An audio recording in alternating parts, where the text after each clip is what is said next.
Comment une entreprise peut-elle parvenir au sommet et y rester?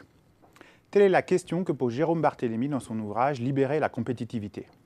Pour y répondre, il revendique deux partis pris. Un, faire court. L'ouvrage ne comporte que 208 pages et pas une de plus. Deux, s'appuyer sur des recherches en stratégie en laissant de côté les ouvrages des gourous managériaux et autres turiféraires de la discipline, dont les résultats sont souvent peu étayés du point de vue de la méthode. La promesse, donner les clés pour arriver au sommet et y rester, est alléchante. Même pour un lecteur qui n'est ni dirigeant ni manager. Est-elle pour autant tenue? Selon moi, oui. En lisant ce livre, j'ai effectivement eu le sentiment d'aller à la rencontre d'une discipline, le management stratégique, particulièrement créative au sens propre du terme, c'est-à-dire remplie d'idées originales. En 10 étapes, qui sont autant de chapitres, Jérôme Barthélemy donne un aperçu réjouissant de notre discipline, appréhendée comme un corps de connaissances à la fois établi et robuste. Établi parce que produite par des chercheurs, et robuste parce que fondée sur des méthodes rigoureuses et adaptées. Il commence toutefois par prendre le lecteur à contre-pied, en affirmant d'emblée qu'il n'existe pas de recette du succès. La raison en est simple.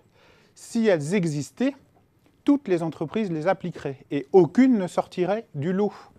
Si l'on va jusqu'au bout du raisonnement, on ne peut que conclure que le but de la recherche en stratégie n'est pas de découvrir des recettes, mais bien d'aider à la formulation et la mise en œuvre des stratégies des organisations. Cela signifie aussi que la performance en stratégie est bien une affaire relative. Il ne sert à rien d'être performant si les autres le sont autant que vous.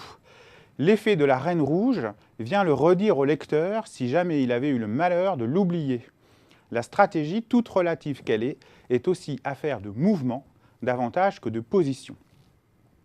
Alors face à ce constat qui pourrait paraître lucide mais sans appel, point de salut hors de la recherche.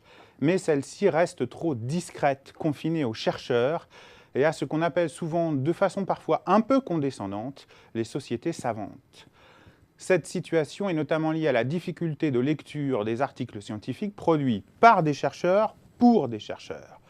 En cherchant à remédier à ce confinement, cet ouvrage fait donc en quelque sorte œuvre de traduction au sens littéral du terme. Disons-le tout de suite, la traduction proposée par Jérôme Barthélemy est parfaitement réussie.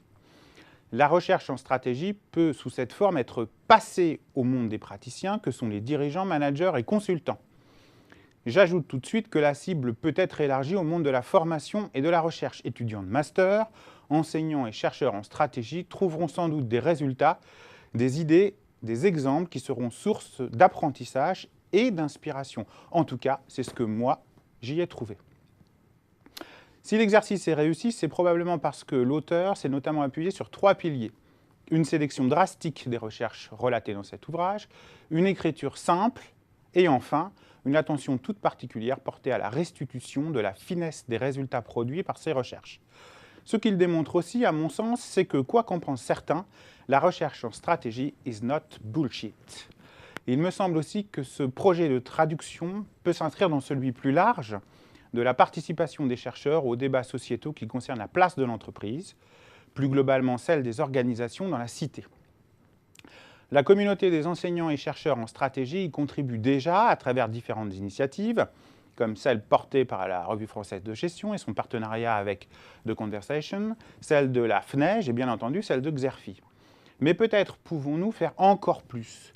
Nous pouvons notamment éclairer le décideur public et le citoyen sur un certain nombre de sujets, participer au débat public concernant le travail, la politique publique en matière d'innovation, la question de la responsabilité des dirigeants, par exemple. Cette participation au débat de la cité, en s'appuyant sur la recherche en management, présuppose, selon moi, au moins 3 choses. Premièrement, il est nécessaire de choisir, comme Jérôme Barthélemy, une posture de traducteur-passeur, en sachant faire passer la recherche stratégique dans le monde du conseil et des managers, plus largement celui de la cité et des citoyens. Ensuite, il ne faut pas tromper le citoyen sur ce que l'on vend. Autrement dit, quel type de connaissances et de résultats produisons-nous? Il me semble que nous produisons des explications fondées sur des mécanismes. Nous sommes donc capables de produire des explications générales de phénomènes précis, sans pour autant que ces explications aient force de loi. En effet, les mécanismes peuvent s'activer ou non dans tel ou tel contexte, ce qui rend la prédiction si difficile en stratégie. Nous pouvons peut-être moins nous targuer d'être capables de prédire l'avenir, contrairement à d'autres, que de développer les qualités d'interprétation des praticiens et des citoyens dans une situation managériale donnée. Enfin, il nous faut un nom. Nommer, c'est faire exister. Et dans une logique performative, nous pensons que nous devons nous trouver ni plus ni moins qu'un nom. Les enseignants-chercheurs en économie sont des économistes. Ceux spécialistes de sociologie sont des sociologues. Et l'on pourrait continuer la liste. Et nous, qui sommes-nous?